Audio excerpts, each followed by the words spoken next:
Hey everyone, this is Jen and this is BPD Woman. I wasn't intending to release a video today, but having a bit of an emotional day, and I just released a video on depression and how to manage your depression effectively. And I was managing it pretty well up until maybe about 30 minutes ago. And I'd like to talk to you about that right now because I'm pretty upset, and I think you can tell from the look of my face that I have been crying.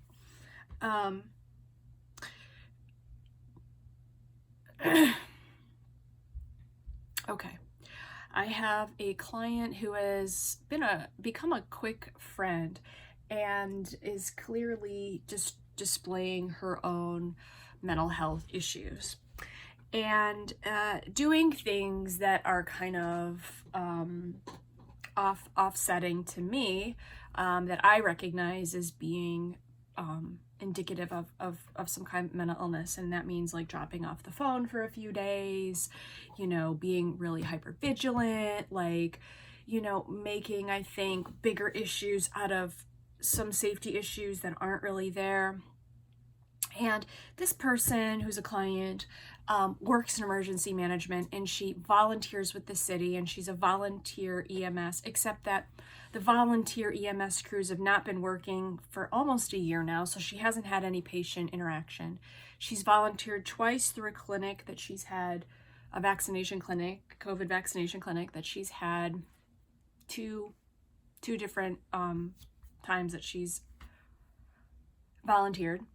And because of this affiliation with this volunteer place, she was able to get registered for a vaccine, even though she's not seeing patients. And even though the guidelines say that if you are not actively seeing patients, or you're a retired nurse, or you're an inactive EMS, that you should consider letting somebody more vulnerable go through and get a vaccine, right? Somebody like me who is working every day, and somebody who is working two jobs, one of them being in the food sector. I mean, I don't even know anyone in the food sector that's gotten a vaccine yet, even though I'm interacting with 10 times more people every single day than anyone else I know. I'm not eligible in the state I live in. In the city I live in, it is, and even though I consider myself a Democrat, I'm not a crazy left-wing, like, let's not make any sense and let's cancel everyone, woke ass Democrat. Like, do what makes sense, be accountable for things. And the line that I keep getting from this person is that, like twice now, we've had, like today, we had 1 inch of snow on the ground, an inch. So really a bunch of slush, or, what they call rainwater. And they canceled the vaccination clinics for today, including my friend who's a neighbor, who's a teacher and has to go back to school in about 12 days in the classroom to teach. She was supposed to get her second dose. And don't forget, it takes 2 to 3 weeks after the second dose before you get immunity. So you don't have immunity right away, okay? So it's going to be, she's going to be in the classroom 2 weeks, 3 weeks at this point now before she can even have immunity while she's back in the classroom. 3 weeks, she'll be in the classroom, no immunity. And so, I told this friend a few days ago, like, hey, I'm not feeling well. Like, I'm going to have to get back to you. She was supportive. Okay. And today she checked in, and I was feeling a little bit better. And then suddenly after my interaction with her, I felt a whole lot worse. And let me tell you why. She said, oh, how are you doing? And I said, I'm a little bit better. I sent her a picture of my dog, and I said, how are things with you? I said, are you still scheduled for your second dose tomorrow? And she's like, oh, it was for today and it got canceled. And I was like, oh, good thing it got canceled. Like, there's an inch of slush on the ground. She goes, well, safety first. And I'm like, yeah, last time I checked pandemic, public health safety, I think that kind of trumped like 10 people driving and putting on their galoshes in the snow. I feel like one of those is more serious than the other, but gee, I just can't figure out which one it is, right? And so she's like, I love my city. And I was like, yeah, of course you do. You have an inroad to the city and you've had a vaccine. And she's like, well, I can appreciate you have a different perspective than I do. Do you? I said, do you understand? Do you understand that I'm tired about like this woke liberal bullshit, and I am tired of having to work 2 jobs, and that my income has come down 70%, that I can't risk getting sick because there's no one to take care of my animals. There's no one to take care of me.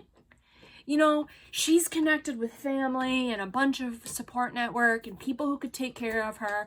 And she has a fucking vaccine, which she shouldn't even have. This is what's so upsetting to me, you know? And I wanted to say, really? Because you shouldn't even have had the vaccine, because you're not even fucking interacting with people. And you only got it as a default, not because you're actually a frontline anything. And it's so... And she goes, well...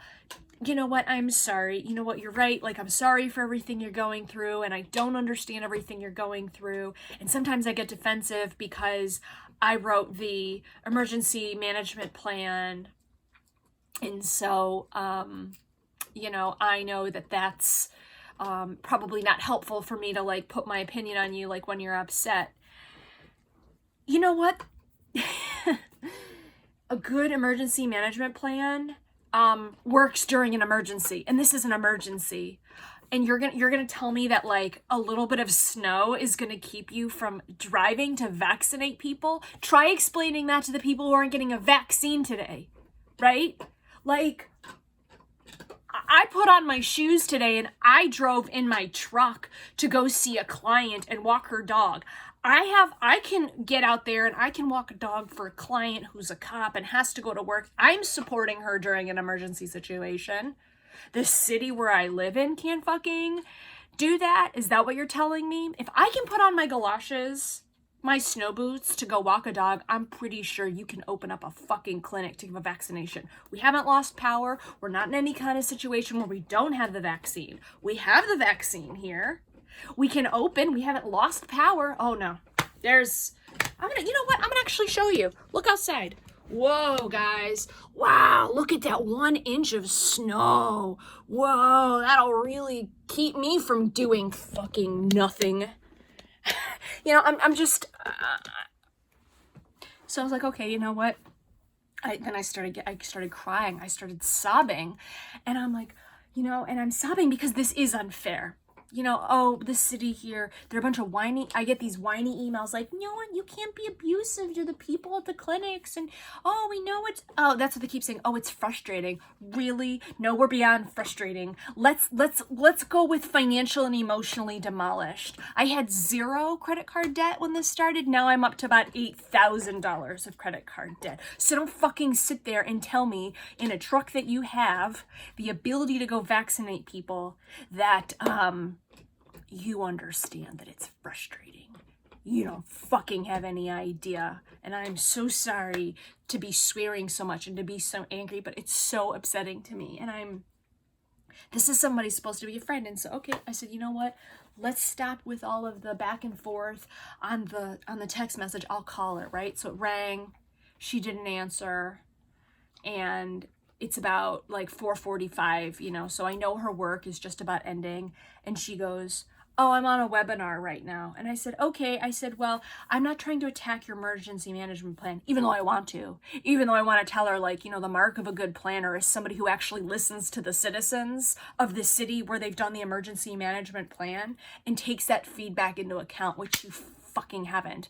Oh, I'm gonna say it. It's like it's not. Take off your rose-colored glasses because your plan sucks, okay? Your plan sucks. It sucks. Balls is what it sucks, okay? And I'm so tired. Okay. So she texts me back. I'm on a webinar. I'm like, okay. I was like, do you have 5 or 10 minutes? Like, I'd like to clear this up, and I'm not attacking your plan. I said, but I'd like to, you know, clear this up, you know, 5 or 10 minutes. She's like, well, I'm on a webinar. I was like, okay, how about when you get off the webinar? And she goes, oh, I don't know, maybe tomorrow. Excuse me, maybe tomorrow, right? Yeah, you're a great friend. You can't get on the phone with me for 5 minutes.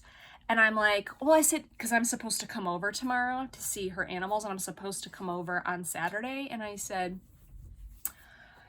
I said, wow, haha, okay, you don't have 5 minutes for me today. I was like, well, you know what? If you're that uncomfortable, maybe you would like me to refund you. And she goes, oh no need to refund me, silly. I'm sorry. No need to refund me, silly. You know, I just need time to myself today. She's literally had 3 days off of a long weekend to herself.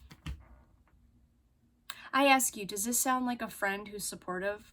Does this sound like a friend who is in touch with things? And from an emergency management planning point of view, it's really terrible. If cops are able to go out there, if firefighters are able to go out there, oh, sorry, we can't come to your house fire, it's icy out. Yeah, that's your job. You're an emergency fucking management. Go manage the emergency and stop putting yourself in a panic room at your house. It's bullshit.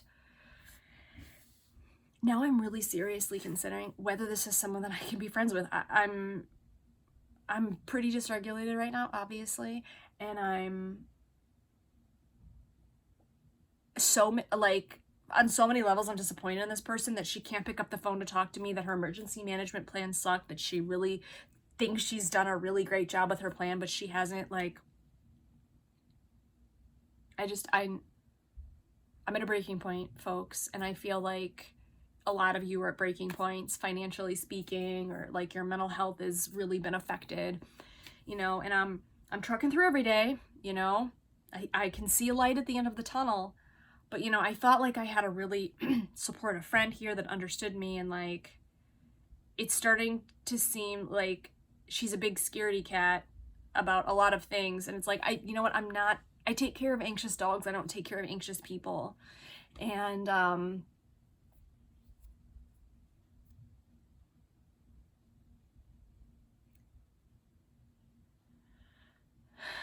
I just don't think this is somebody that I can be a friend with, or, you know, and here we are, she's a client, right? And I was like, you know what, if we continue forward, like, I really can't see this much more than a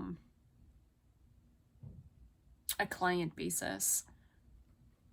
And you know what, my opinions are strong enough, and my stance is strong enough. I don't care, I'll pick up more shifts on Grubhub than like be talked down to by, and I'm resentful of her. That's what's happening here. I'm resentful because she has a shitty plan. She doesn't understand emergency management because she's not managing the situation very well. If she thinks she's done a good job, then I'm sorry to say that you're not.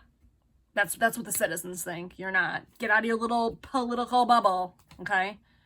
And on top of that, she doesn't have 5 fucking minutes for me after knowing for the past 2 days, because this whole conversation started today because she reached out to text me, hey, how are you doing? Okay, well, you know what?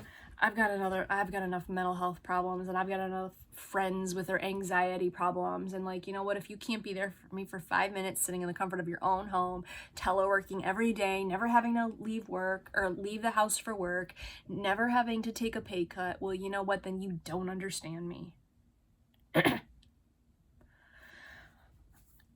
What do you guys think should I do? What should I do, guys? Should I cut her off as a client? Should I wait till I'm calmed down to make a decision? Because I was ready to let her go today. Anyway, let me know what you think. Talk to you later. Bye.